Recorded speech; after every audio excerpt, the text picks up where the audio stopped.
La mañanera de Ángel correspondiente al miércoles de la semana en curso, miércoles 8 de diciembre del año 2020. Pues ya estamos en el proceso electoral 2021. No sé si esto es campaña, pre-campaña, pre-pre-campaña o lo que sea, pero ya los partidos, los aspirantes, los suspirantes, los candidatos, los precandidatos, etcétera, ya están enfrascados, en algunos casos, en una lucha sin cuartel, con tal de obtener una candidatura. Y otra vez, el fenómeno de lo rancio, lo ased, aparece sin control alguno y más vivo que en cualquier otra época de la política mexicana. Es sorprendente cómo nuestros políticos carecen de toda memoria. Decirles amnésicos sería hacerles un favor. Más bien son hipócritas y cínicos. Le doy un ejemplo.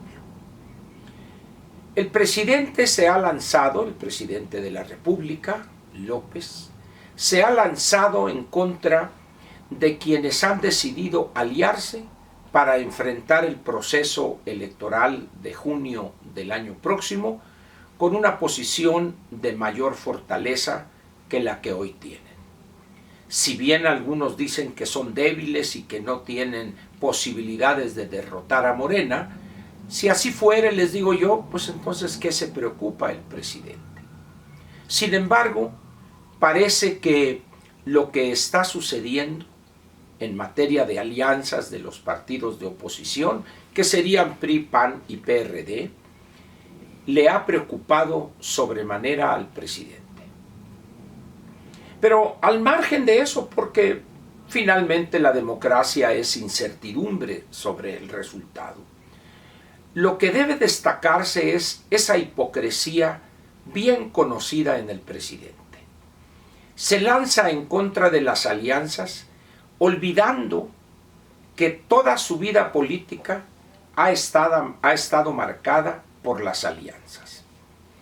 Ya se le olvidó sus alianzas contra natura, dirían algunos, con el PES, un partido prácticamente confesional, con el Verde, que es el mejor ejemplo de la corrupción ofensiva a que ha llegado el sistema de partidos en México. Y con ellos se regodea. Si faltare algo, añadamos al Partido del Trabajo un negocio que maneja el señor Alberto Anaya y su señora esposa y 2 o 3 paniaguados a su alrededor. De tal manera que López, las victorias que ha obtenido se deben a su arrastre, a la ignorancia de los electores, pero también a las alianzas que ha él acordado o aceptado y promovido. Pero ahora se hace el sorprendido y las condena con dedo flamígero. No le queda esa posición a López. En las democracias, particularmente aquellas que van más allá del bipartidismo clásico, como sería Estados Unidos, las alianzas es un instrumento al cual los partidos recurren o para conservar el poder o conservarse en el gobierno o para llegar a él. Nada tienen de condenables las alianzas. Es una decisión de cada partido si participa en ellas o no. Hoy, Movimiento Ciudadano ha decidido ir solo en el proceso electoral del año próximo. Respetable posición. Sin embargo, ¿qué va a suceder cuando falten 2 o 3 semanas para la elección, allá en los primeros días de mayo del año próximo, cuando los números, dijéramos, se muestran favorables al candidato propuesto por la alianza opositora? ¿Qué tal si Movimiento Ciudadano en ese momento tiene 6, 7, 8 o 10 puntos? Y que con esos la alianza derrotaría en toda la línea a Morena. ¿Qué posición adoptaría Movimiento Ciudadano?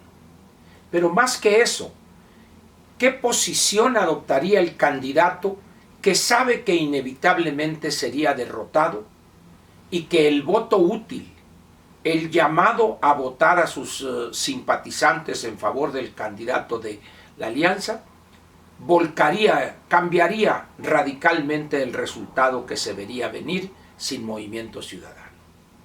Vamos a ver cosas muy interesantes en los quizá 2 meses previos a la elección del 6 de junio del año 2021. Pero a medida que nos vayamos acercando, ya por febrero, marzo, cuando ya las encuestas hablen no de popularidad, que es algo inasible, ficticio, cuando se empiece a hablar ya de una manera clara de intención del voto, en ese momento vamos a empezar a ver ajustes, vamos a empezar a ver, no alianzas, desde el punto de vista legal no sería posible, pero sí acomodos y acuerdos, si no entre partidos, posiblemente entre candidatos. A eso le teme López. Y le teme porque sabe del desastre económico que ha causado, sabe de la escasez de recursos que enfrenta, sabe de la oposición a sus proyectos absurdos, por decirlo menos. Ayer o anteayer, cuando se hace público un amparo ganado u obtenido por grupos de personas que se oponen al Tren Maya en cierto tramo, en uno de ellos, en ese momento lanza la acusación que piensa que si le funcionó antes, ahora también. Posiblemente se equivoque. La verdad es que los proyectos que ha planteado López, Dos Bocas, el Tren Maya y el aeropuerto de Santa Lucía, no tienen pies ni cabeza, excepto la realidad ofensiva de dilapidar cientos de miles de millones de pesos.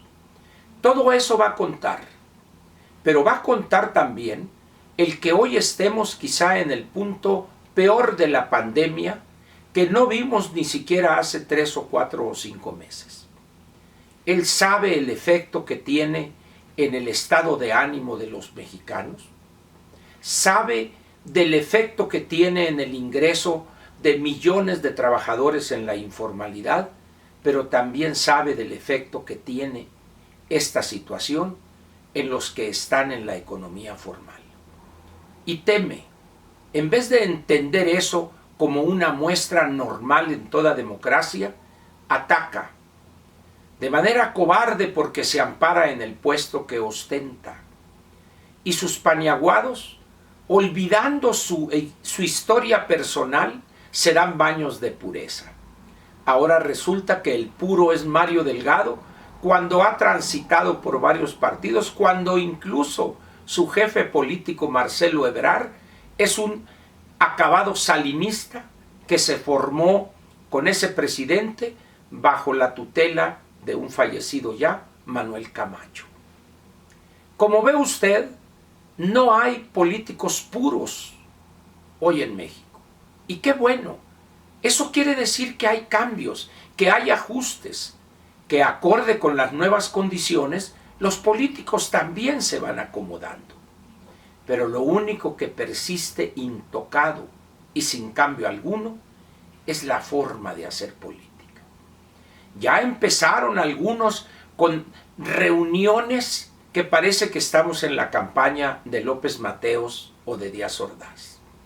Ya aparece por allá el Poncho Durazo reunido con unos cuantos notarios sonorenses y les dice de entrada: agradezco esta reunión porque además es apartidista. Dice uno: Poncho, por favor, seriedad, objetividad, aun cuando fuere una cantidad mínima. Otra vez lo viejo, lo apestoso a naftalina se presenta en las campañas, evidentemente en los partidos también. No queremos incursionar en lo nuevo. Mientras la sociedad, las empresas, las escuelas, las instituciones educativas están utilizando los instrumentos de la tecnología para trabajar, para comunicarse, los partidos siguen con las prácticas viejas. Nos reunimos con los ingenieros, con los notarios, con los productores. No entienden que el mundo ya cambió. No lo entienden. Pero lo peor es que jamás lo van a entender. Al ver estas muestras de pasado acedo y caduco, recuerdo dos frases. Una, ya la he comentado con usted en ocasión anterior, es aquella de Carlos Castillo Peraza, finado, cuando acusó a los priistas de quieren vender el pasado como el mejor de los futuros. Esta frase encierra una gran verdad, pero el problema es que el gobierno en turno hoy quiere vender el pasado y en algunos casos el antepasado como el mejor de los futuros. En esas condiciones poco es lo que podemos esperar y también poco o nada es lo que podría esperar de innovación, de cambio, el ciudadano mexicano. De ahí su apatía, su renuencia a participar, también la cultura cívica que le han inculcado desde hace decenios.